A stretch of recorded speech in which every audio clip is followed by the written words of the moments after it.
నమస్తే welcome to mega 9 TV. ఈ రోజుల్లో ఫోన్లో మాట్లాడడం కంటే సోషల్ మీడియాలోని పలు యాప్స్ ద్వారానే కమ్యూనికేట్ అవుతున్నారు చాలా మంది। విదేశాల్లో ఉన్న వాళ్ళతో పరిచయాలు కూడా ఈ యాప్స్ ద్వారానే అవుతుంటాయి।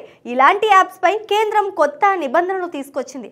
మరి ఆ నిబంధనలు ఏంటి, ఎలా ఉండబోతున్నాయి అనేది ఈ స్టోరీలో తెలుసుకుందాం।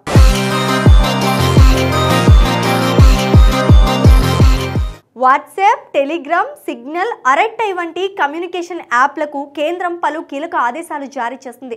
డివైస్లో సిమ్ కార్డు ఉంటేనే యాప్ సర్వీసులు పనిచేసేలా చూడాలని డిపార్ట్మెంట్ ఆఫ్ టెలికమ్యూనికేషన్స్ సూచించింది।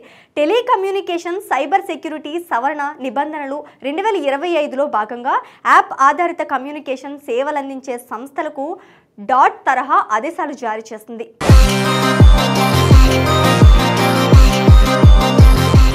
కొత్త రూల్స్ ప్రకారం కమ్యూనికేషన్ యాప్లను టెలికమ్యూనికేషన్ ఐడెంటిఫైర్ యూజర్ MTTS గా పేర్కొంటారు। ఆయా సంస్థలు తమ సేవలు తదుపరి 90 రోజుల పాటు సిమ్ కార్డుతో అనుసంధానం అయ్యేలా చూసుకోవాలి। ఒకవేళ యూజర్ వెబ్ బ్రౌజర్లో సేవలను ఉపయోగించినట్లయితే సదరు ప్లాట్ఫామ్ ప్రతి 6 గంటలకు లాగౌట్ అయ్యేలా చూడాలి।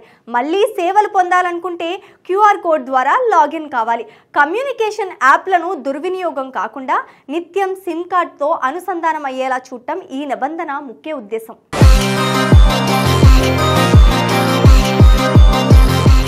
ప్రస్తుతం యాప్ ఇన్స్టాలేషన్ సమయంలో సిమ్ కార్డును ధృవీకరించుకుంటున్నారు। ఒకవేళ సదరు డివైస్ నుంచి సిమ్ కార్డ్ తొలగించినా డీయాక్టివేట్ చేసిన సేవలు కొనసాగుతున్నాయి। దీంతో వేరే దేశాల్లో ఉండే సైబర్ నేరగాలు యాప్లను వినియోగించుకోవడం సాధ్యమవుతోంది। సిమ్ బైండింగ్ రూల్స్ వల్ల మోసపూరిత కార్యకలాపాలు తగ్గుతాయని సైబర్ నిపుణులు విశ్లేషిస్తున్నారు। వీటిని వాట్సాప్, టెలిగ్రామ్ వంటి సంస్థలు ఎలా అమలు చేస్తాయో వేచి చూడాల్సిందే। ఎవరైతే డీయాక్టివేట్ అయిన సిమ్ కార్డ్తో వాట్సాప్ వంటి యాప్లను వినియోగిస్తున్నారో వారు కూడా ఈ రూల్స్ వల్ల సేవలు పొందలేరు।